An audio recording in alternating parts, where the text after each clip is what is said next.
Hmm. Well, I guess if we're covering a Harry Potter RPG today, I might as well get into character. Hold on a second.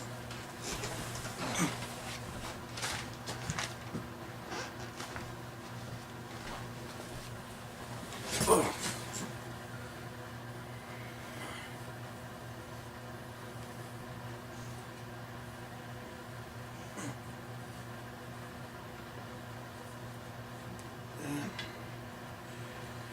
Alright, let's see here.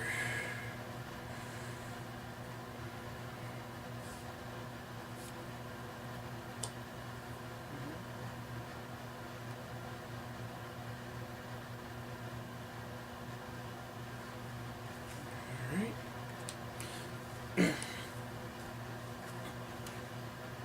You're a wizard, Harry. That's about the best you're going to get from me, actually. Either way, this is Broomstix. Life's tough When you're in NPC, life's rough. when you depend on me, To give you weapons insight, and more information for your journey and still you just push it and try to hurt me. Life's tough When you're in NPC, life's rough. when you depend. You knew there would be a Harry Potter RPG. With a story that is ripe for storytelling and expanded mythos, there was bound to be someone who hopped on board that train. I mean, you could always play Steve Jackson's GURPS, but let's be honest here. I think at some point everybody wants to step out of the Steve Jackson modular and into a game that is specifically built for them.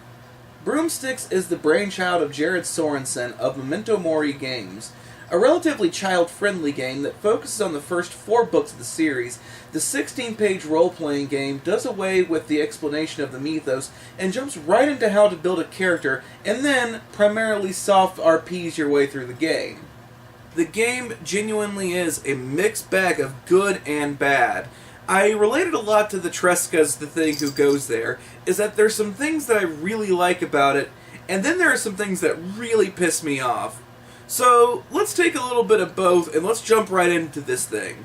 First off, a minor nitpick. Did you really have to spell this game with a goddamn X? I know it's a minor gripe, but really, I don't know if I should call it Broomstick or Broomstix. Honestly, not a great start if I do not know how to pronounce your game's name. Screw it. I'm calling it Broomstix, if for nothing else but my own sanity. If I'm wrong, sue me. But minor nitpicks aside, let's jump into the thing that I always harp on, the mythos. If you will remember from my wetsuit review, I take umbrage, no pun intended, with the fact that games that are based on pre-created mythos need to give a little general description of what it is that they are trying to sell. That way, for those who are not familiar with the mythos, can get a little taste before the storyteller fills them in on what's left. Broomstix does not offer much in the way of mythos, assuming that you know what you're getting yourself into. I find it to be a minor gripe instead of the major gripe that I had with Wetsuit because, well, let's be honest here, it's Harry fucking Potter. Yeah, this is an area where things can get a free pass from me if the mythos is something that is ingrained in the very culture of our society. Even things like Firefly and aliens can be passed up by members of society, but let's face it, I would hope everyone at least has a general familiarity with the Harry Potter at this point. Although it would be nice if you offer just a little mythos builder for those people who've been living under a rock for the past 20 plus years. If there's anything in particular that I can praise this game for to no end, it is the dice system as well as small snippets of the book that are included. The dice system is pure and simplistic, stripping down the ideas of having complex systems and dice rolls for each trait. Instead, it offers a number of aptitudes that equate to your standard physical, social, and mental skills in the game. You are allowed to put 5 into each, and you are even allowed to put 6 as long as you have an aptitude that is -1. You are then allowed to sparse these out into the skills that are equal to the number of aptitudes that you have selected.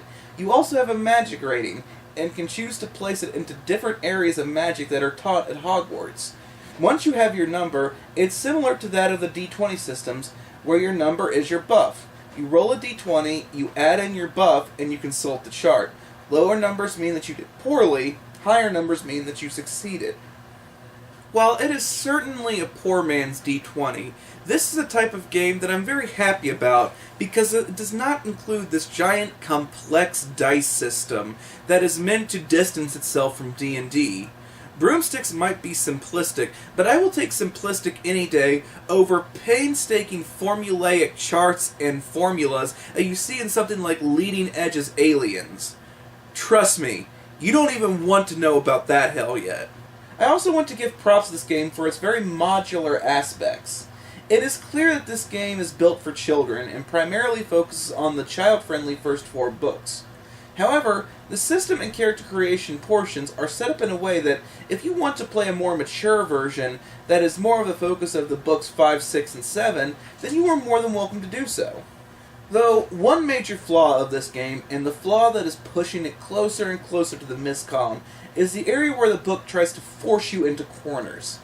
One rule that a lot of game creators should take to heart is not forcing players to start in location X or judging them for wanting to make certain decisions. And oh boy, has the judgment train left on this one. Chew, motherfucking chew. First and foremost, I get that you want your game to start at the first year, to be an adventure of these characters throughout all 7 years of Hogwarts. But people might not want to start in year 1. Sure, we can choose to start in a different year on our own, but this line should not be in the book. Maybe the idea of role-playing 11-year-olds who are about to go through puberty is not something that sounds appealing to some people. But the true line that really takes the shit taco in this one is the 4 houses. The game actively stats Slytherins, claiming them to be inherently duplicitous and evil, and then after statting them, in the next damn sentence says you should not play them. For someone who definitely seems to have their shit down about Harry Potter, this is a major fucking misstep. Yes, J.K. Rowling doesn't exactly portray Slytherins as a whole in a positive light, especially considering the fact that they are antagonistic through the book. But Slytherin is not an evil house of Hogwarts. Yes, Slytherin appeals to those who tend to follow the dark arts, because cunning, self-reliance, and power are things that all Slytherin cherishes. All of these things are more appealing to a dark artist than things such as loyalty, bravery, or wisdom. But that doesn't mean that if you go into the green house that you are going to be a villain. But from the book's description, the Slytherins are all just little Lord Voldemorts in the making. Can you imagine being placed into Slytherin in this world? Oh boy, I'm so happy to finally be going to Hogwarts! I wonder which house I'll be put into. Welcome, my child. Please have a seat and let the sorting hat sort you correctly. Okay. Slytherin! Evil house! Burn the evil child! But I just wanted to learn magic! All Slytherins are evil and must burn! 50 points to Gryffindor, Dumbledore, out. And yes, you can easily house rule this. It's very easy to completely rewrite the Slytherins to make them more sympathetic. But the fact of the matter is that you should not need to. This is a child-friendly game that is basically judging people for just wanting to be a part of the greenhouse instead of the other 3. The game is a pain in the ass to call, mainly because it walks such a fine line. The dice system is great, the book itself looks nice, and overall the simplicity and soft RP nature of it can lead to some fun experience for anyone who's a fan of the series. The modular aspect of it is a major plus, but the needless control placed on the game by the creator, the strange use of name, just keeps dragging it down. If there was a way, in the rules that I set out for myself, to give this game a 13 or a 14, I would. This game just barely succeeds. It doesn't fail, but it does not spectacularly succeed at anything. But this is a world of black and white that I set out for myself. Crits or misses. So in this case, this game barely gets a crit. And I do mean barely. I would like to take this time now to thank everybody who's been recently subscribing to my pages. It's very nice that I actually have a decent fan base growing, and I really hope that you like this, share it with your friends, and please encourage others to subscribe for more. But, for now, you will have to excuse me. I think I may have accidentally transfigured my cat into a toadstool, And I gotta go and fix that. Simba, come here, you little shit.